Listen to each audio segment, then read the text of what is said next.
नमस्कार मित्रों। अभिनेता रणदीप हुड्डा की बहुप्रतीक्षित फिल्म स्वतंत्र वीर सावरकर का कल ट्रेलर रिलीज कर दिया गया।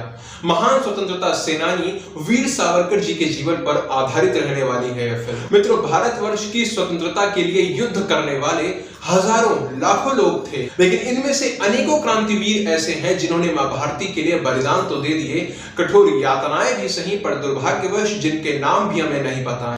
और इसमें गलती लोगों की नहीं है, बल्कि हमारी शिक्षा व्यवस्था की है, जो स्वतंत्रता के पश्चात अंग्रेजों के मानसिक गुलामों के हाथों में आ गई। इन लोगों ने भारतीय स्वतंत्रता का पूर्ण श्रेय स्वयं को दे दिया और इतिहास की किताबों को खुद के नामों से भर दिया। इस प्रकार लोगों को यह झूठ बता दिया गया कि बिना खड़ग और बिना ढाल के ही आजादी मिल गई थी। पर सत्य तो यह है कि स्वतंत्रता की लड़ाई में लाखों वीरों ने अपने प्राणों को न्योछावर किया था, अपने रक्त से सींचा था इस धरा को, तब मिली थी हमें आजादी। ऐसे ही क्रांतिकारियों में से एक नाम है विनायक दामोदर सावरकर जी का, जिन्हें वीर सावरकर के नाम से भी जाना जाता है।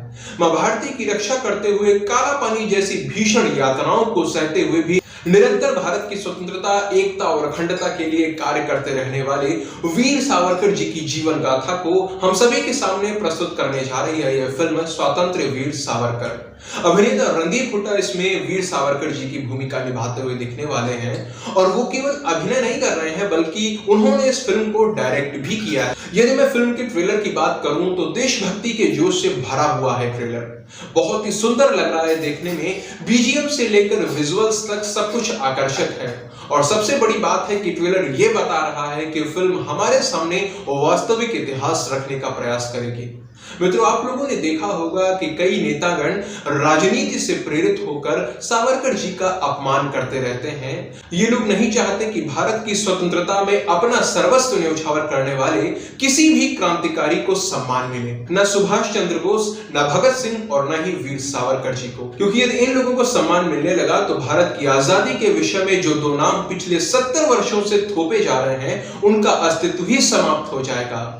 बिना खड़ग बिना ढाल की आजादी का जो झुंझुना बजाया जाता रहा है, उसकी वास्तविकता हम सभी के सामने आ जाएगी। इसीलिए सावरकर जी सहित अन्य क्रांतिकारियों के विरुद्ध सदा ही षड्यंत्र किए गए।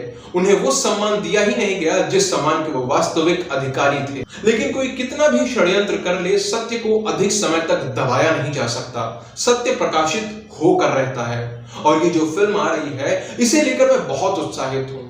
आज ऐसे ही फिल्मों की आवश्यकता है जो वास्तविक इतिहास जन जन तक पहुंचाएं। ट्रेलर देखकर लगता है कि यह फिल्म सावरकर जी के जीवन को 1906 में उनकी पढ़ाई के लिए लंदन जाने से दिखाना आरंभ करेगी। फिर वहां रहते हुए उनका इंडिया हाउस से जुड़ना, क्रांतिकारी गतिविधियों में भाग लेना, 1857 की क्रांति के 50 वर्ष पूर्ण होने के अवसर पर भारत का पहला स्वतंत्रता संग्राम नाम से एक किताब लिखकर क्रांति को जन जन तक पहुंचाना, अंग्रेजों द्वारा उन्हें काला पानी की कठोर सजा देना, अनगिनत यातनाएं सहते हुए भी भारतवर्ष की स्वतंत्रता के लिए पल पल सोचना, फिर उनका हिंदुत्व के लिए कार्य करना, भारत को अखंड बनाने का उनका स्वप्न, ये सब कुछ बहुत अच्छे से और क्रमबद्ध तरीके से दर्शाया जाएगा। ट्रेलर देखकर ऐसा ही लग रहा है। और जब किसी फिल्म का ट्रेलर इतना आकर्षित करे आपको, तो लगभग ये तय होता है कि फिल्म भी अच्छी ही होगी। मैं तो इस फिल्म को देखने के लिए अत्यधिक उत्सुक हूं। बाकी आप लोगों को ट्रेलर देखकर कैसा लगा, क्या मेरे विचारों से आप सहमत हैं, वो आप नीचे कमेंट सेक्शन में लिखकर बता सकते हैं। वीडियो को अंत तक देखा आपने, इसलिए आपका बहुत बहुत धन्यवाद। जय सिया राम, जय